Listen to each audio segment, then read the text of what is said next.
Angry Birds 2 is the ninth Angry Birds sequel, following seasons Rio, Space, Slingshot Stella, Friends, into Star Wars titles that only include spin-offs that explore different forms of gameplay, such as Angry Birds Transformers, Angry Birds Epic RPG, Angry Birds Pop, Angry Birds Fight, and Bad Piggies. Angry Birds 2 succeeds where the first failed by making me care. It elicited strong emotions in me. Unfortunately, those are best described as various sorts of despair, hatred, and fury. It comes after years of Angry Birds fever, hype, paraphernalia, and several imitators. It's a slick new take on the familiar idea, much more than a fresh installment in the genre, with improved graphics and a few new surprises. Stages are more colorful, bright, and living than they were previously. Each level is brimming with color and movement. Flowers spit out debris from your attack, potentially pushing over other structures. Rockets launch into the sky, and little green pigs fly at the screen. The music design is also quite outstanding, perfectly complementing the hectic animation.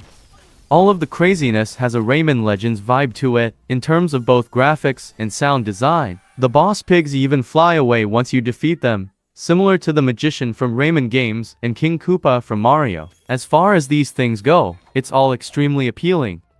This is how the new method of shooting bird balls at pig ball fortifications works. You start each match with furious bird cards and can use them in any sequence you like. Each has its own distinctive ability and may destroy various aspects of the pig castles in its own distinct manner. There's some strategy involved in picking which bird to use when, especially since you don't replenish cards quickly as you progress through levels. Earning more points instead wins you a draw from the deck. The more points you acquire, the greater and more damaging your shot is.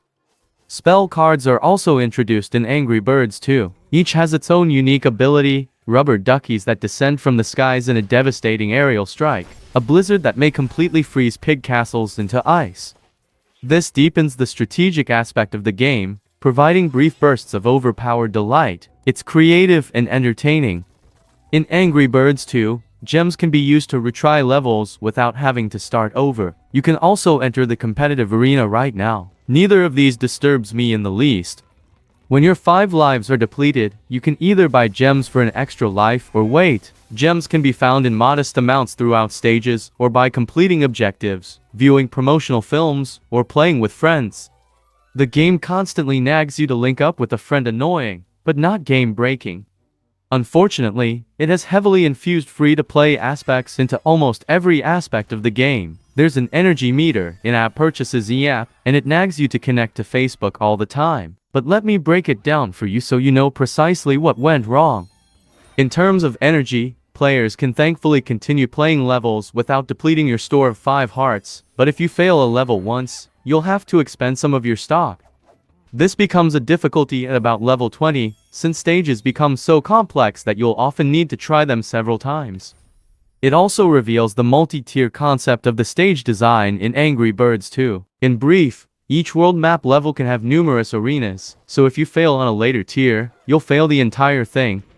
In principle, it's a nice idea, because you have to play wisely and continuously try to earn additional lives. But it all falls apart when you put in an energy scheme. E-app feels completely needless, given the game charges a ton of gems to continue mid-level after dying. Gems are earned at a rate of about 1 per 45 minutes unless you want to buy them. It's also a visually appealing game. Rovio's foray into animated shorts has paid off, with the same level of detail now infused into the games. From the pigs' expressive faces as they see a bird speeding towards them to the way they sometimes fly towards the screen when hit, there are plenty of weird and humorous tiny touches.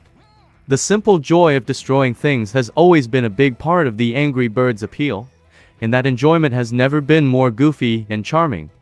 The unfortunate thing is that, unlike most previous editions, there is no option for a premium version. Whatever your feelings are about the franchise, Rovio has generally done well in a sea of freemium fests throughout the years, offering fans with a way to purchase a game outright.